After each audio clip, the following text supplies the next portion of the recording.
Hey everybody, I'm just making this video. I tried to do it last night, but it was too tired, 2 a.m. and got some good sleep, so I got a chance to gather my thoughts. I saw what Tom posted about the game, and this is just some extra notes because being live is a vastly different experience than seeing it on TV. The feeling is a lot different in the stadium, and by being able to see all the players, you can definitely see how the game flows and how players react and everything like that. And the biggest thing is like how fast everybody is. You know, it's not just the receivers who are fast; everybody is fast in the NFL. And the way that they move and stuff was really cool to see. Arrowhead was really interesting. The way the stadium is designed, it's hard to tell on TV, but by seeing it live, how the west and the east ends are cut. They're kind of like half moon or crescent moon shapes. So when the wind comes in, it really messes with it, and it messed with the whole game. And you saw that with all the kicks. The kicks were short, kicks were off. Even the first touchdown pass, the Chiefs to Kelsey, was high because the wind had lifted it, and he made a huge vertical jump to get that ball. So I would be wary of that, like in the future, if you ever were to go to that game and, you know, be expecting wind. And for teams to go in there, it's, hey, it's going to be windy. So, you know, just kind of have to take your chances when you're kicking the ball. So, special teams was the worst of the Packers, I would think. They muffed some kicks. Again, I attribute that to wind. The player falling into the ball, you know, it was just, it was really hard for those players to kind of gauge where that ball was going to end. And not quite as hard on Amari Rodgers as Tom is, but we'll have to see how he does next week against the Seahawks before I'll be too hard on him about that. Let's talk about the defense. The defense for the Packers was outstanding. I might be wrong about Joe Barry. After the first couple games, I was not sold. I wasn't sold for the few games after that either.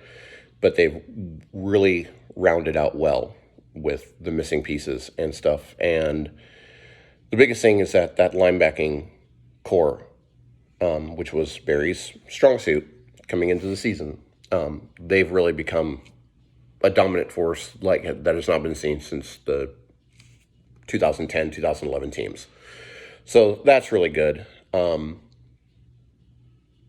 still going to do some more research about Barry and kind of like see how his team's measuring up, but he's winning me over as a coach.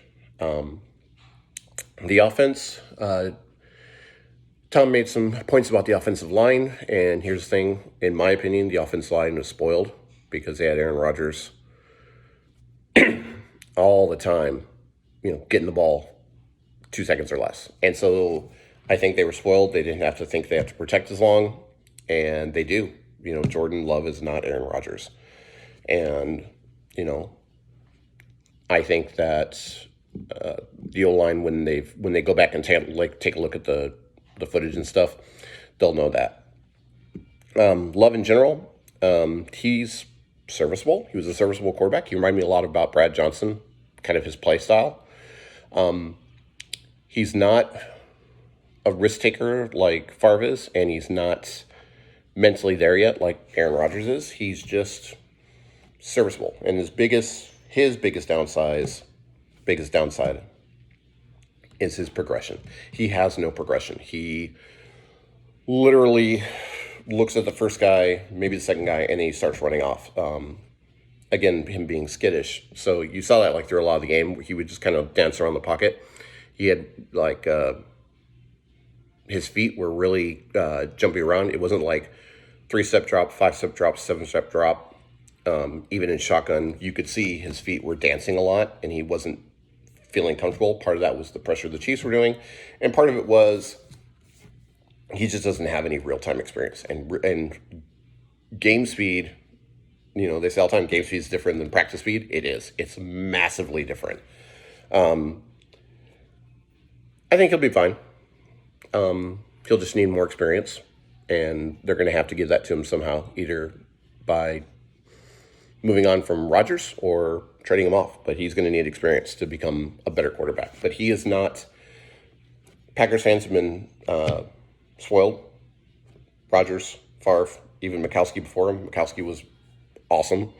And they expect that. They expect their quarterback to be top of the line. And that was, Thompson made a big thing. It's like, oh, Owen's picking on Loves because that's what we're spoiled. We're a spoiled team, and that's what they expect. They expect him to go out and throw like 250 yards and a couple touchdowns. And, if you don't get that all the time, fans will react like that. I will say the fans in the stands were, from both sides,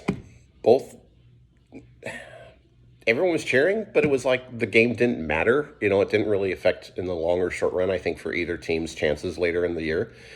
And a lot of teams were like, well, it's just kind of a mulligan game. So there was no, until like early into the fourth quarter, mid of the fourth quarter, when the Packers started like showing some life, that was the only life either team showed the whole game. They were just kind of out there collecting their paycheck because they were just like, and it may be in that because Rodgers wasn't there, so the anticipation wasn't there anymore. But most fans, they were like, they'll give Aaron Jones or Jordan Love a mulligan and be like, okay, we'll see him win again. It's one game. It's not the end of the world. And we'll just have to see how Jordan Love responds. As far as the Chief goes, they gambled a lot in this game. And you could see that they took a lot of shots where you wouldn't necessarily take shots at fourth down, things like that. And maybe because they felt a little bit that their season was kind of on the line, but it wasn't enough on the line that they needed to go out and that they knew they had to put up points on the board to beat the Packers because Jordan Love wasn't going to put a bunch of points on the board. So they kind of put it into underdrive, and after they took that 7-point lead, then it got to 10, to 13, then they just kind of like, by that point, they were like way disinterested in playing the game anymore. So very much a game of field position. Packers started inside their 26 times, and I think inside their 10, like 5. So it's not great to put your rookie quarterback in that kind of situation. Finally, and this is a big thing, Matt LaFleur coached a horrible game. He said he was going to open a playbook for Love, but he played him like he thought he was Aaron Rodgers.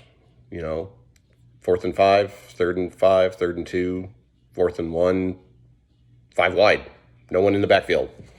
And, of course, once he started doing that, Chiefs were like, okay, we're just going to pin our ears back and go after him. So LaFleur lost this game because he was coaching too cute. Jones and Dillon were running all over those defensive players. I mean, there was no doubting that at all. But I think LaFleur tried to make it too cute, and that's what kind of cost the Packers the game. Because he could have been much more, okay, we're going to grind it out, eat the clock, run the ball a whole lot. But, it is what it is. It's not the end of the world, and you can tell my voice is still hashed from all the screaming yesterday. I think that's pretty much it. It was really cool to experience. Lambeau Field would be obviously a completely different animal if these teams were playing in.